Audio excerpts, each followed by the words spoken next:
प्रेमा ने बोला, धन निरंकार जी, सत्संगत जी, प्यार से कहना, धन निरंकार जी। ये निराकार, ये प्रभु परमात्मा,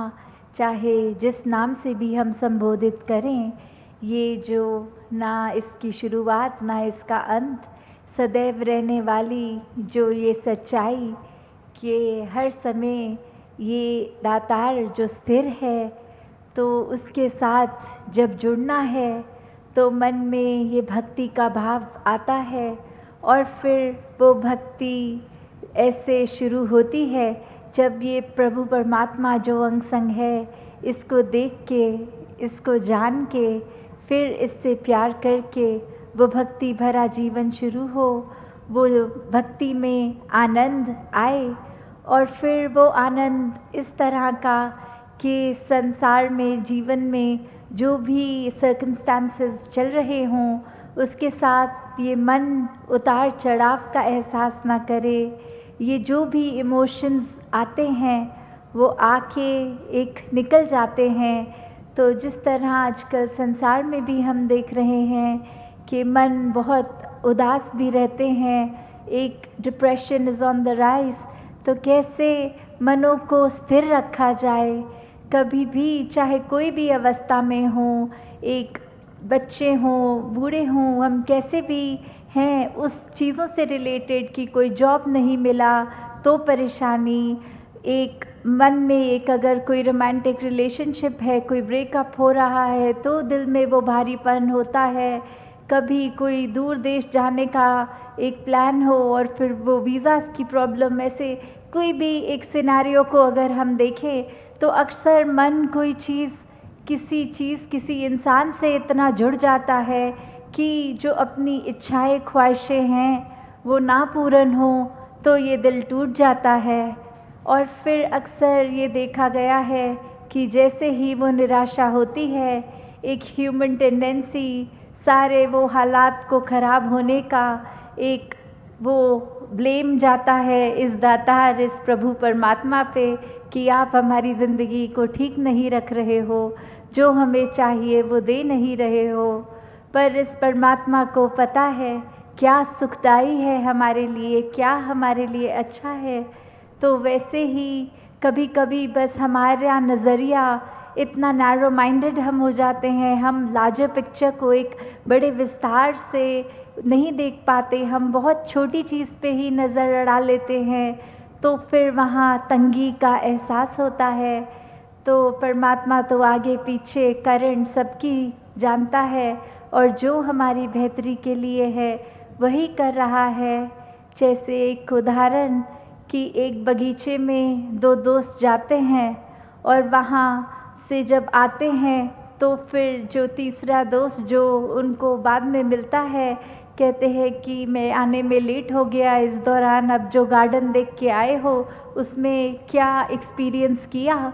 तो एक दोस्त तो कहता है कि मैं जैसे ही गार्डन में गया, इतने फूल थे, इतनी अच्छी खुशबू, इतने अच्छे रंग कि बस एक दिल में बहुत प्रसन्नता हुई। और वहीं दूसरा दोस्त कहता है कि उस बगीचे में जैसे ही मैं एंटर किया, मैंने देखा कि अगर एक स्टेम है तो उस पे फूल एक है पर कांटे 10 थे, और मैंने जब कुछ गिनती भी करी तो फूलों की जो मात्रा थी उससे ज़्यादा क्वांटिटी कांटों की थी। तो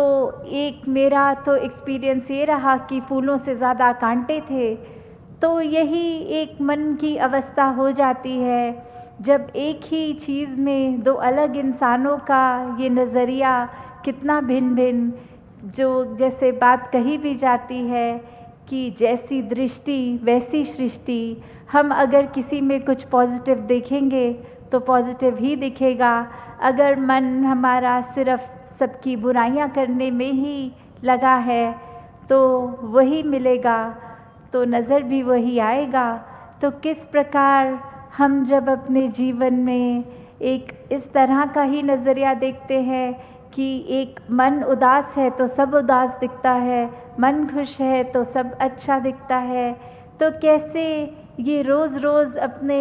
दिमाग में उतार चढ़ाव, मत दिल को उदासी इससे दूर करने के लिए कि जो एक सहज अवस्था होती है। जैसे हमें पता है कि अगर कोई ढलान है, उधर से कुछ भी फेंकेंगे तो वो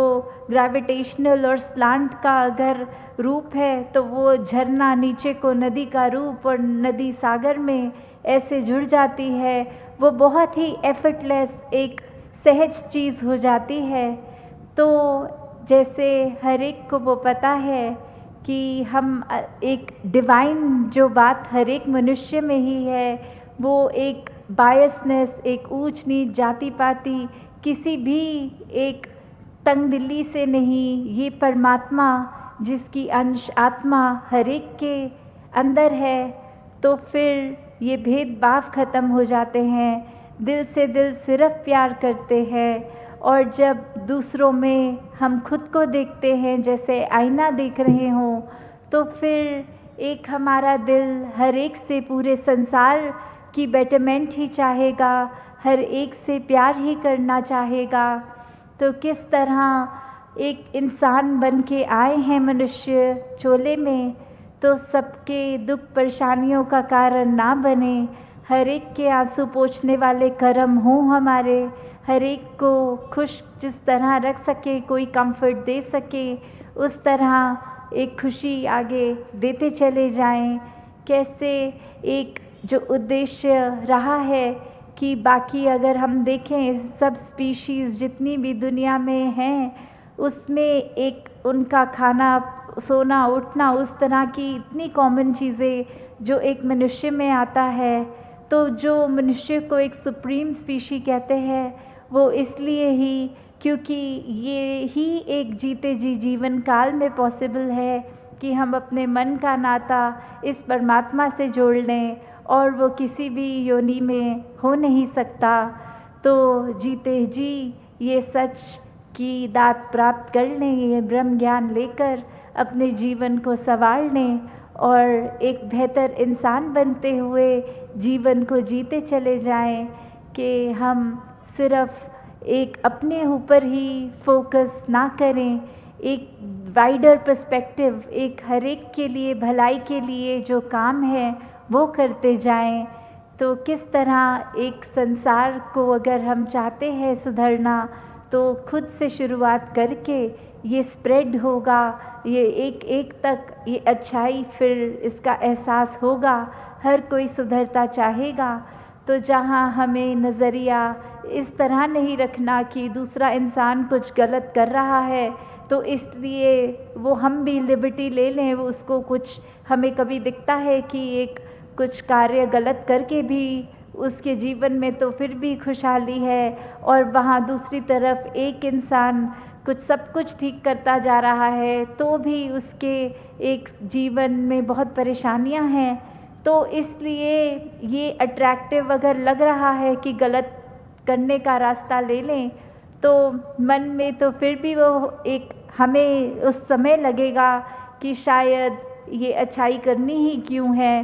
पर बाद में एक कुछ समय जब बीतता है तो खुद ही ये पता लगता है कि अगर हम कुछ भी एक जानबूझ के एक इंटेंशनल गलती करते हैं, किसी को चोट पहुंचाते हैं, तो थोड़े टाइम बाद वो मन हमारा हैवी होने लगता है, ये मन में गिल्ट आता है, एक अपने आप से ही एक खुश नहीं रह पाते कि हमने किसी को ज़बरदस्ती सताया है, कोई परेशान हुआ है। तो एक जो बेसिक नेचर इस परमात्मा ने एक इंसान को डिवाइन बनाने का रखा है, every soul is potentially divine, every human is potentially divine, क्योंकि एक डिविनिटी तो है सब में, बस ये मनुष्य बने हैं तो अपनी इंसानियत को कामयाब रखें, इसको अंदर हर समय रखें, क्योंकि बुराइयों ने अपना रंग अगर मन में बना लिया तो धीरे धीरे हमारा जो असली नेचर, ये परमात्मा जो हमारे अंदर है, अंग-संग है, इसके ऊपर फिर ये संसार रूपी माया का रंग चढ़ता जाएगा और मन में उदासी आती रहेगी। तो बस हर समय अगर ये हम माने कि हर बार हर सिचुएशन में हम नहीं सही होते, दूसरों से कुछ सीखा जाए, तो फिर it requires greatness to accept our smallness, कि कैसे हम छोटे हैं, निम्नता जब तक मन में हो, एक हम्बलनेस मन में हो, तभी एक हम अपनी स्पिरिचुअल ग्रोथ कर पाएंगे। नहीं तो अगर हमें लगेगा कि हमें सब कुछ पता है तो जीवन में कुछ भी नहीं सीख पाएंगे। और जब हमारे अंदर से वो सीखने की चाह ख़त्म हो जाएगी तो फिर एक जीते जी, एक बिना ग्रोथ के तो चाहे सांस दे रहे होंगे पर शरीर जी रहा है, फिर भी मन मर गया। तो दातार कृपा करे हर एक पे कि सेवा सिमरन सत्संग करते हुए, इस परमात्मा को हर समय याद करते हुए, एक भक्ति हर कार्य में अपनी करना 24 घंटे पॉसिबल है। कुछ अलग समय निर्धारित नहीं करना होता भक्ति करने के लिए। हर समय बस सोते जागते खाते पीते ये मन परमात्मा से जुड़ा है। और हम सब चीज़ों का ध्यान रखते हुए ये चेतनता से जब वो कर रहे हैं तो फिर मन में ये ह्यूमैनिटी को सर्व करने का भाव भी सेवा है। सत्संग आके ब्रह्म ज्ञानियों के वचन सुन के उन पे जीवन पे चलकर वो बातों पर, तो वो सत्संग भी मुबारक और मन हमेशा ये सिमरन में जुड़ा रहे। कैसे फिर धीरे धीरे अपनी गलतियों को भी हम बख्शवाते चले जाते हैं जो अनजाने में होती है। कभी अनजाने में खुद को एहसास नहीं होता, किसी को कुछ ऐसा बोल दिया जो उसके दिल पे चोट पहुंची। तो दातार कृपा करे हर एक के झोली में सेवा सत्संग सिमरन इस तरह डाल दे कि हम अपने आप को संवारते चले जाएं और पूरे संसार के लिए एक वरदान बन जाएं। सत्संगत जी।